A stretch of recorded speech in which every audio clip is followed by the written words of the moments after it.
강요를 했다면은 그 인내와 그 학습의 시기가 끝난 사람들에게는 올해는 반드시 풍요와 성장을 거둬들일 수 있는 그런 한 해가 될 수 있도록 우리 모두가 노력을 해야 될 것입니다. 자, 지금부터 본격적으로 2015년 특집 공개방송 증시 대예측을 시작하도록 하겠습니다. 해마다 그 1월 첫째 주에 제가 그해 그 증시 대예측을 했는데 지수는 맞춘 적이 없습니다. 지수는 뭐 거의 저는 항상 그 대세 상승을 주장하는 사람이기 때문에 지수는 항상 뭐 3,000 간다, 2,500 간다 이렇게 얘기했지만 항상 그 지수는 항상 그 끝이 안 좋았지만은 종목들은 제가 그 해마다 상반기에 예측한 종목들은 항상 200% 300% 결과적으로는 올랐습니다.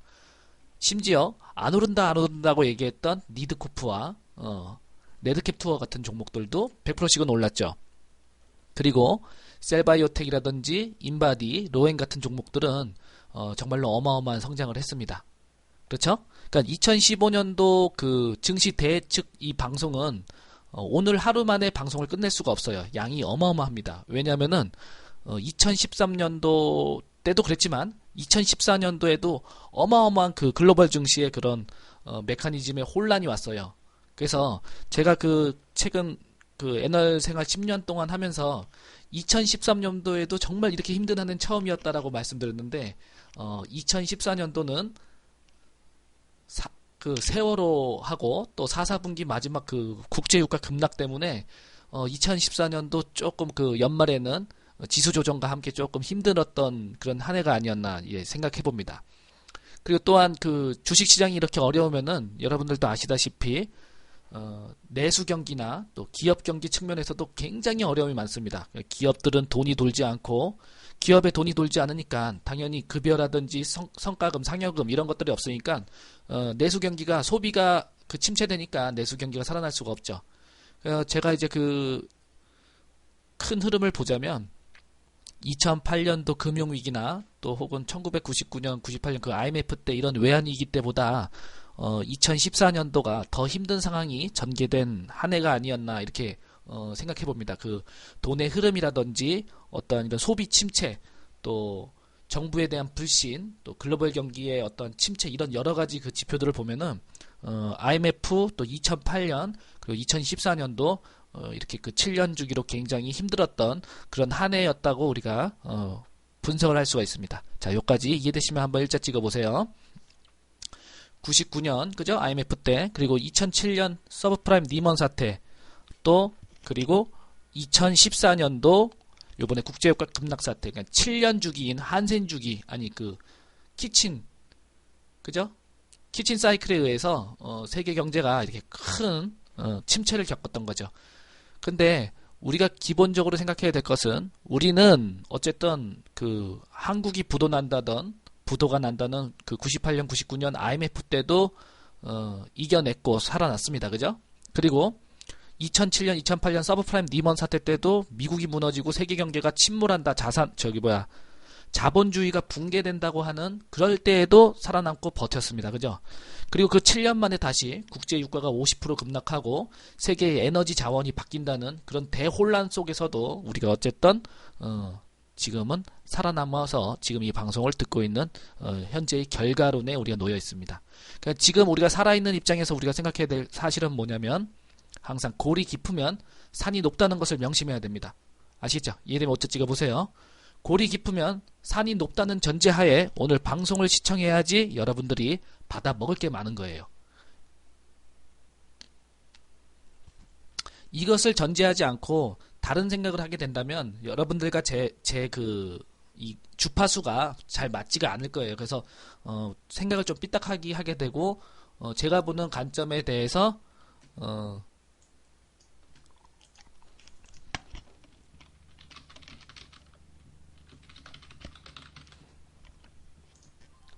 제가 하는 방송에 대해서 관점을 맞출 수가 있게 될 겁니다. 어쨌든 우리가 그 코스피 차트를 조금 이따가 보면서 말씀을 드리겠지만 지금 말 나온 게 잠깐 보고서 시작을 하겠습니다.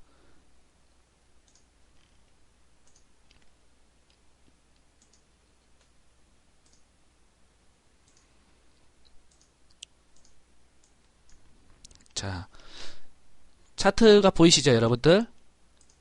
이제 보이시면 일자 한번 찍어보세요.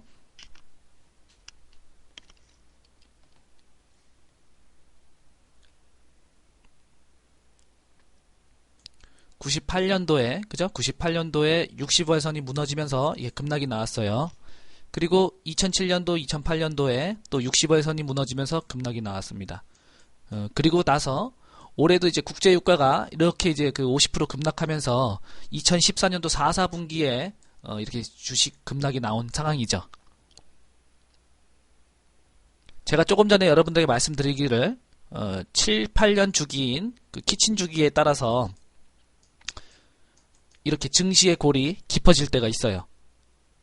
그러니까 2008년, 99년 IMF 이렇게 금융위기 이런 세계 경기 침체될 때 이렇게 깊은 골이 만들어지는데 이 그 깊은 골이 만들어지고 난 이후에는 항상 이렇게 높은 산이 만들어졌다는 것을 우리가 인식해야 된다는 거예요.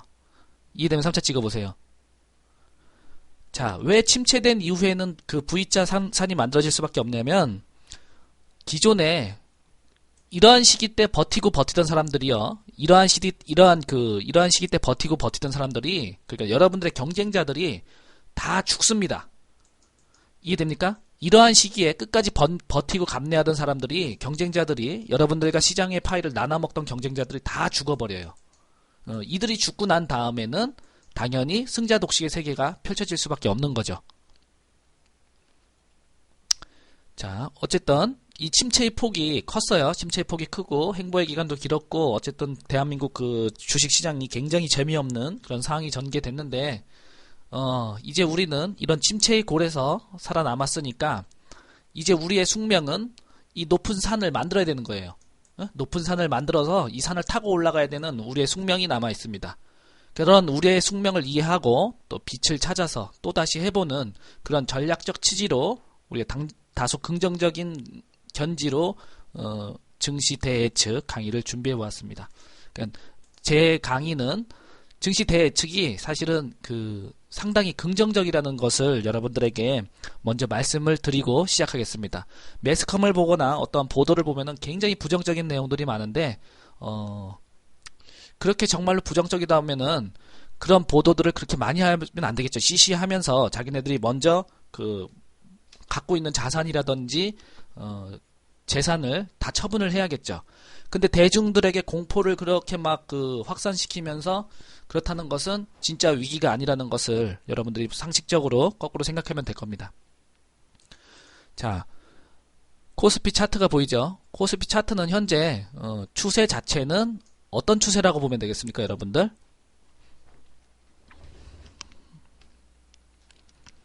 물론 신년 들어서 그 만기일 이후에 이렇게 전환하는 모습이 보였지만은 그죠? 아직까지는 기본적으로 하락 추세가 지속 중에 있습니다. 그리고 이 하락이 얼마나 오래됐냐면은 2014년도 그러니까 작년 9월 고점으로 해서 4, 4분기 3개월 동안 내내 내리꽂았어요. 그죠? 3개월 동안 내내 내리꽂았습니다. 그러니까 이러한 상황에서 주식시장에서 대부분 투자자들이 돈을 벌 수 있을 가능성이 굉장히 높고 특히 조정이 오기 전에는 코스피가 신고가 갈 것처럼 2100포인트 근접하고 2000포인트 박스권을 돌파했기 때문에 이때 많은 투자자들이 주식담보와 주식 신용 연계를 써갖고 혹은 ELS 등을 가입한 이유였습니다. 맞죠? 이때는 우리 그 코스피가 2000포인트를 강하게 돌파했기 때문에 대다수가 증시 급등을 확신하고 있었고 온갖 매스컴이라든지 보도 상황들도 이제 코스피가 2100 박스를 돌파해서 2300 내지는 2500 정도는 갈 거라고 온갖 장밋빛을 연출하고 있었습니다.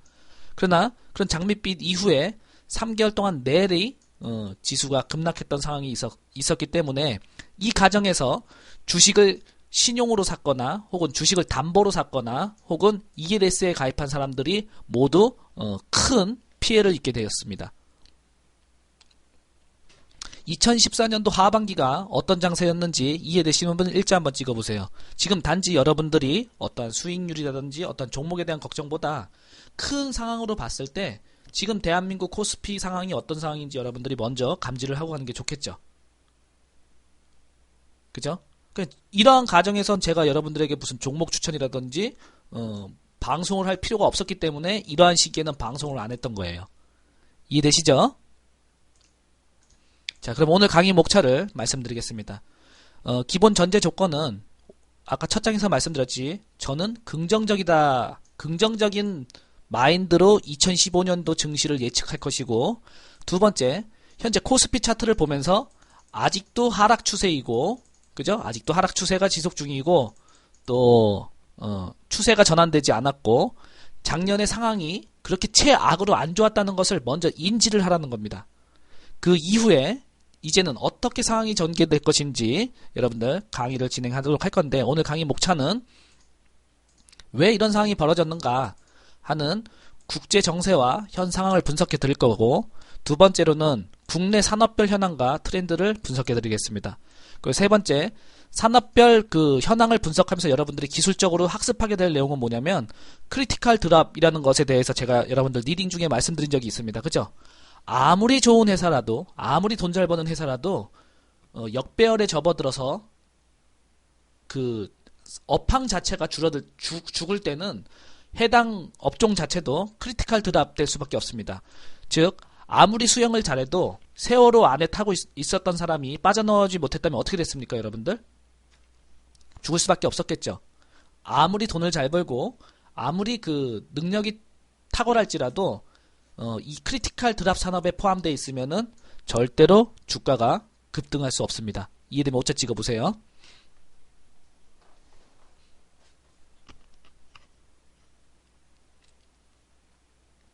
그러니까 이 크리티컬 드랍에 대해서는 이제 그 정배열과 역배열에서 조금 다른 개념으로, 다른 관점으로 조금 더 여러분들이 쉽게 생각할 수 있도록 제가 만들어낸 용어이고요. 제가 여러분들에게 이제 그 말씀드릴 수 있는 것은, 대한민국이 이제는 고성장 쪽이 아니고 저성장 국면으로 접어들었습니다. 그런데 저성장 속에서도 고속성장하는 업종이 반드시 있다는 거예요.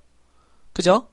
예를 들자면 의료기기 업종이라든지 바이오라든지 컨텐츠라든지 소프트웨어 쪽, 그죠? 그리고 지금 지난주에 그 화두가 됐던 핀테크, 사이버 결제 관련주라든지 빅데이터, 클라우드, 이런 또 사물 인터넷, 차세대 반도체, 이런 고속 성장 업종이 있다는 거죠. 즉 우리가 이제 그 이 3번 강의를 간단하게 이제 그 배우면서 이해할 수 있는 내용은 뭐냐면, 여러분들이 말 그대로 드랍하는 산업에서 뛰어내려갖고 성장하는 산업으로 어떻게 하면 되는 거예요. 이따가 강의가 진행되겠지만 상식적으로 크리티컬 드랍 산업에 있는 종목을 갖고 있다거나 크리티컬 드랍 기업을 보유하고 있다면 거기서 뛰어내려갖고 고성장, 고속성장 업종으로 얼른 바꿔주란 소리예요. 그죠? 자, 다시 말해서 세월호에서 뛰어내려 대한항공으로 갈아타란 소리입니다. 이해되면 일차 찍어보세요.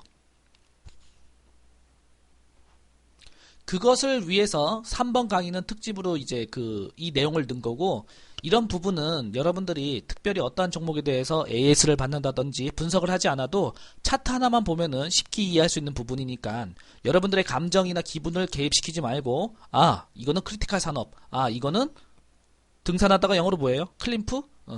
등산하다, 클림프 산업, 이렇게 분류하면 됩니다. 아셨죠? 산업 자체가 드랍 산업인지 혹은 등산하는 클림프 산업인지 우리가 조금 있다가 이해할 수 있게 됩니다. 이해되면 오차 찍어보세요.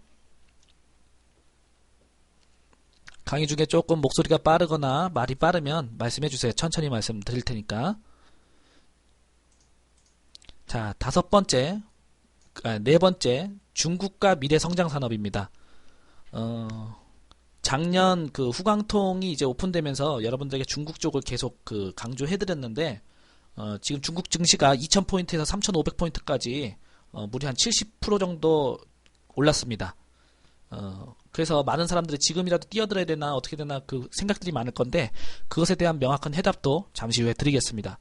아시겠죠? 그러니까 우리 기준으로 생각하면은 흔들릴 필요가 없어요. 근데 남의 기준으로 생각을 하면은 남한테 휩쓸릴 수밖에 없습니다. 이해되시죠? 그러니까 중국이든 또 조선주든 어떤 업종이든 우리 기준으로 보는 눈을 가져야 돼요. 그것이 필요한 것이 바로 교육이고 또 이러한 시간을 통해서 우리가 그, 그 앞전 강의라든지 종목 추천에 대해서 향후 시간이 지났을 때 어떻게 되었는가에 대해서 증명을 해보면 되는 것이니까 지금 당장 눈에 보이는 현상 때문에 마음이 현혹되거나 휘둘리지 마시고 지금 이 사건 이후로 그 애프터에 대해서 생각을 해야 되는 겁니다. 이해되면 슬쩍 찍어보세요. 위기 그 다음에 뭐가 벌어질 것인가, 버블 그 이후에 뭐가 벌어질 것인가, 맞죠? 흑자 전환 이후에는 기업이 어떻게 될 것인가, 적자 전환 이후로는 기업이 어떻게 될 것인가, 신제품 출시 이후에는 기업이 어떻게 될 것인가, 국제유가 급락한 이후에는 대한민국 경기가 어떻게 될 것인가. 자, 지금 상황은 이미 우리가 이 시점에 와 있기 때문에 이 상황에서 그대로 분석을 해서 우리가 들어가면 안 되고 이 시점 이후로 애프터 어떻게 될 것인가에 대해서 판단하는 것이 굉장히 중요하겠죠. 자, 그런 관점으로 오늘 방송을 보시기 바라고요. 자, 다섯 번째 이제 그 코스피와 코스닥 예측을 할 것입니다.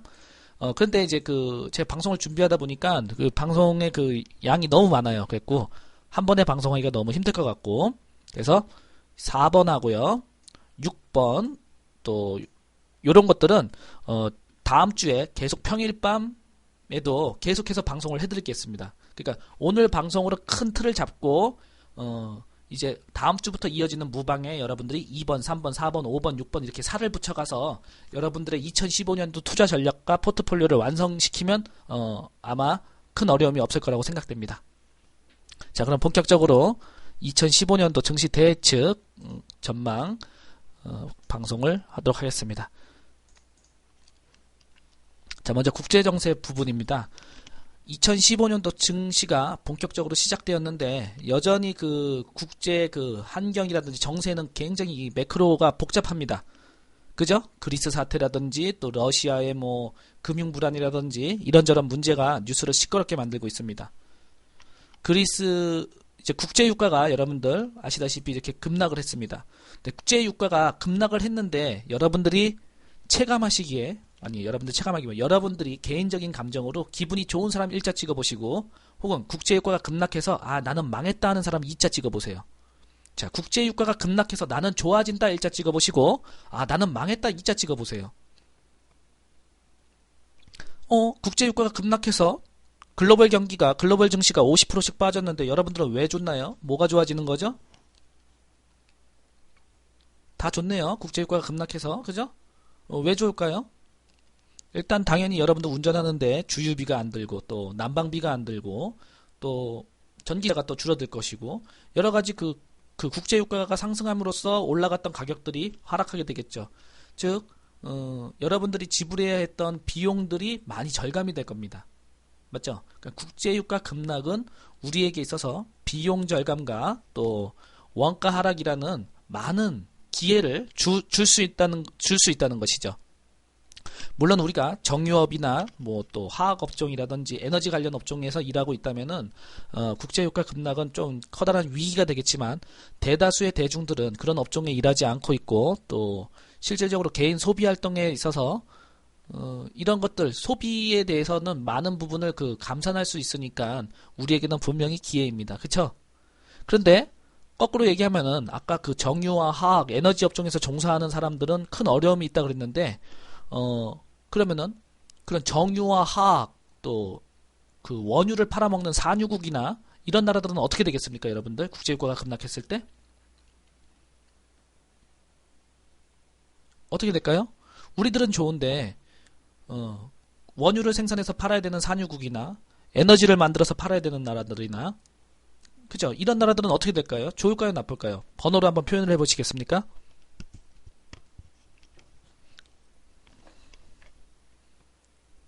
당연히 좋을 수가 없겠죠. 그죠? 이것은 기본적인 상식입니다. 국제유가를 석유를 뽑아서 석유를 팔아야 되는 나라가 100원에 팔다가 50원도 지금 못 받고 있어요. 그러면은 만약에 10톤 생산했을 때 1000원을 벌었다면은 지금은 매달 1000원을 벌어야 되는 돈에서 500원도 못 받고 있으니까 매출이 반으로 줄었죠. 매출이 반으로 줄어든 상태에서 비용은 나갈 대로 다 나가고, 그렇기 때문에 남을 게 없기 때문에 산유국들의 주가 하락이 어떻게 되겠습니까? 여러분들, 산유국들은 그럼 주가가 어떻게 되겠어요? 산유국들은 러시아가, 그죠? 고점 대비 이렇게 빠졌고요. 또 브라질도 이렇게 빠졌고 멕시코가 빠졌고 호주가 빠졌고 말레이시아가 빠졌고 산유국들이 고점 대비 50%가 하락하는 것이 당연한 현상입니다. 이해되면 1차 찍어보세요. 그죠? 그래서 산유국들이 러시아 펀드라든지 이런 산유국 펀드들 캐나다, 브라질, 말레이시아, 호주, 나이지리아, 노르웨이 전부 고점 대비 50%다 빠졌어요. 인도네시아. 그죠?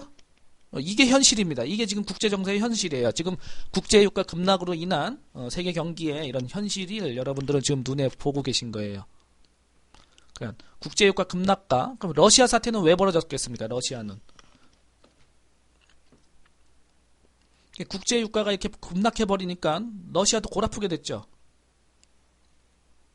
자, 어쨌든 러시아가 문제가 되니까 러시아와 연계하고 있는 그리스라든지 유럽이 문제가 또 진행 중이고 맞죠?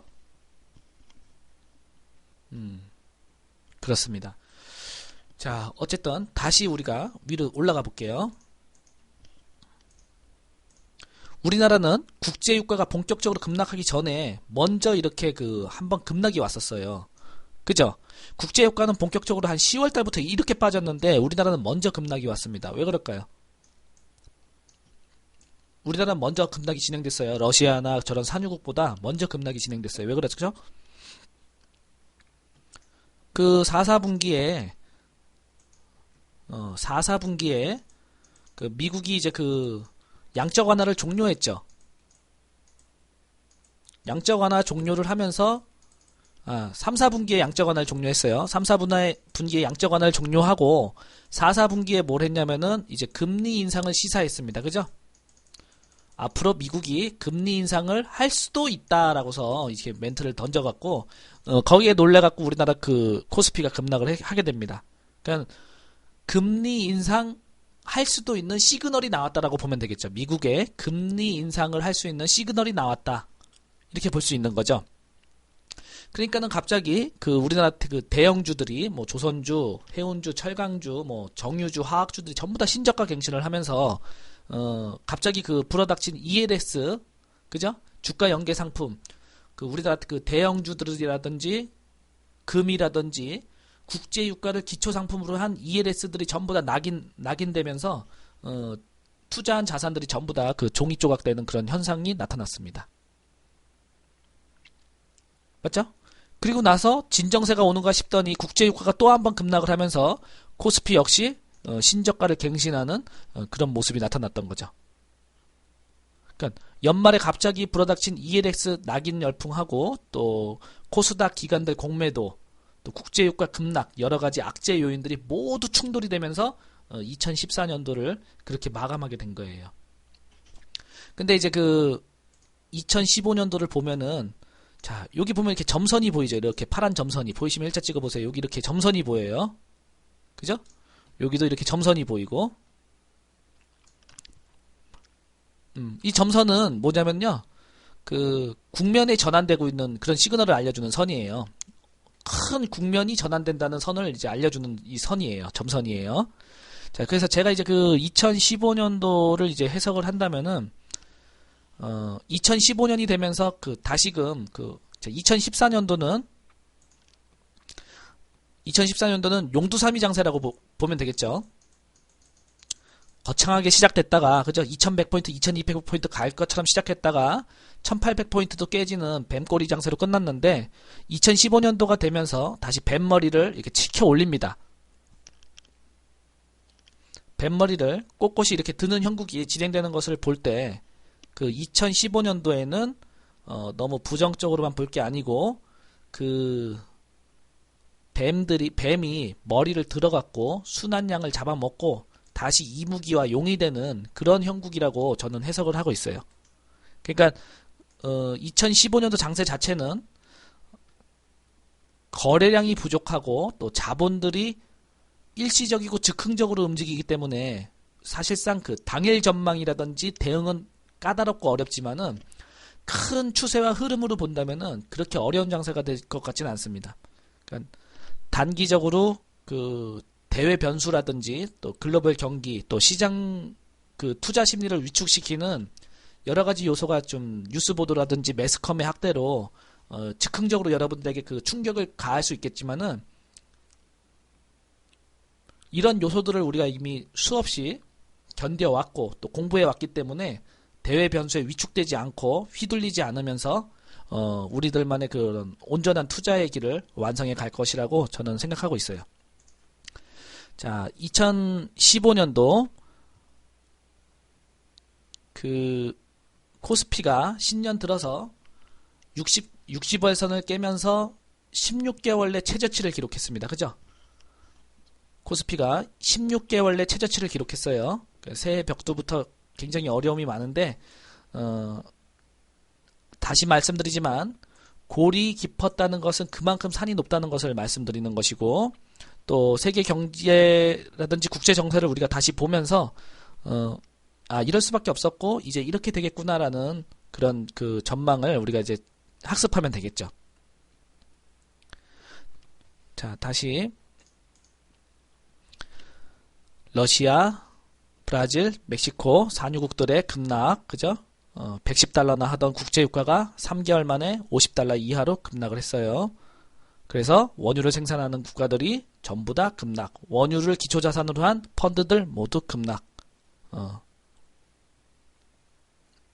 이렇게 이제 이런 상황이 벌어지니까 산유국들이라든지 산유 펀드 이런 지수 급락에 따라서 글로벌 경기에 어떤 감정이 조성되겠습니까? 이렇게 주가들이 이렇게 급락을 하면은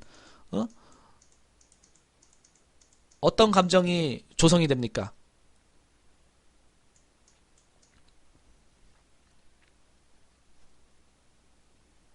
당연히 위기감이 조성이 되죠. 위기감이 조성이 되면은 가만히 참던 사람들도 전부 다 위기만 얘기하게 되는 법이에요. 야, 이렇게 된다더라, 이렇게 된다더라. 야, 국제유가가 50% 떨어졌는데 50% 더 떨어진다더라. 이렇게 계속 위기를 얘기하면서 그 위기가 확산되죠. 위기가 확산되니까 아무리 좋은 기업을 갖고 있는 투자자라도 그 위기의 말에 흔들려서 주식을 던질 수밖에 없어요. 그러니까 주식을 던지니까 매물이 매물을 부르고 또 매물이 매물을 부르니까 신저가를 찍는 것은 어찌 보면 당연한 현상이었던 거죠. 그죠? 그러면은 국제유가가 왜 빠졌냐, 여러분들 이게 중요하겠죠. 국제유가가 왜 하락했느냐, 왜 급락했느냐, 이게 중요한 것 같아요. 왜 그럴 것 같아요, 여러분들? 국제유가는 왜 급락을 했을까요? 국제유가는 이렇게 박스권을 유지하던 국제유가가 왜 급락을 했을까요? 그럼 지금 시점에서 우리가 한번 생각해 봅시다. 자, 그렇죠.